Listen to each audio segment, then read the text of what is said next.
Spiderman brand new trailer வந்திருக்கு. Spiderman brand new ட்ரெய்லருக்கு secrets என்னன்னு பார்த்தீங்கன்னா, அதில் வந்து காமிக்ஸில் இருக்க அந்த தேள் வில்லன், அப்புறம் மற்ற வில்லன்ஸ் மட்டும் கிடையாது. அப்புறம் அவருக்கு அவரே வந்து வில்லன் தான் சொல்லலாம். அன்னியன் படத்தில் வந்து அன்னியன் வர மாதிரி நம்ம அம்பிக்கு, அதே மாதிரி இவருக்கு வீனம் வரும். இது வீனம்னே சொல்ல முடியாது, ஏன்னா வீனம் ஏறினா தான் வீனம்னு சொல்ல முடியும். இது உடம்புல இருக்க ஒரு இன்னர் ஸ்பைடர்மேன் வந்து வெளில வந்துட்டுன்னு சொல்லலாம். அந்த ஸ்பைடர்மேன் பூச்சி கடிச்சதில் அந்த பூச்சியோட உருவமாகவே மாறுறாருன்னு சொல்லலாம். அதான் வந்து எக்ஸ்பிளைன் பண்ணியிருக்காங்க காமிக்கில்.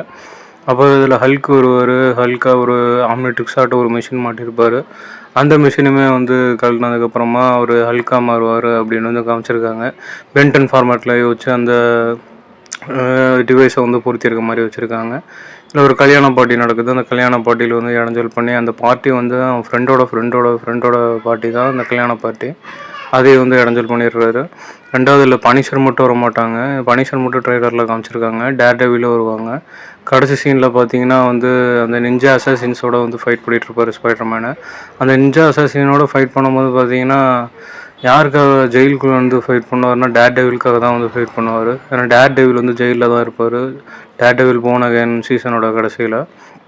அப்புறம் இவர் வந்து இந்த சிட்டியோட ஹீரோன்னு சொல்லணும்னா பிராண்ட் நியூட்டியில் ஹீரோ இல்லைன்னு தான் சொல்லணும். ஏன்னா போலீஸ் வண்டியே பார்த்தீங்கன்னா சுக்குநூறாக்கி நொறுக்குவார். ஏன்னா இது இவராக பண்ணது கிடையாது. இவரோட விஷயம்னா சுயநனவில் இருக்கும்போது வந்து எதுவுமே பண்ண மாட்டார். மக்களை அட்டாக் பண்ணுறதும் சரி, கவர்மெண்ட் அட்டாக் பண்ணுறதும் சரி. இவர் தன்னோட சூழ்நிலையை மறந்து நம்ம டோபி ஸ்பைடர்மேன்லாம் பார்த்துருப்பீங்க. அவர் வீனம் அட்டாக் பண்ணும்போது எப்படி சுயநலம் இல்லாமல் பயங்கர கொடூரமாக இருந்தாரோ, அந்த மாதிரி இவருக்குள்ளே இருக்க அந்த ஆன்டி நெகட்டிவ் ஸ்பியர் உள்ளே வந்தோன்னே காற்றுக்கிற கோட்டம் எல்லாத்தையுமே பிச்சுமே ஆரம்பிச்சிட்டாரு. இந்த ஃப்ளைட்லேருந்து விழுகுறது, ஹெலிகாப்டர்லேருந்து விழுகுறது, பில்டிங்லேருந்து விழுகுறது. இன்க்ரெடிபிள் ஹல்க்லேயே வந்து பார்த்துருப்பீங்க. ஹெலிகாப்டர்லேருந்து விழுகும் போதும் தரையை நொறுக்குனதுக்கப்புறம் தான் ஹல்காகவே மாறுவார்.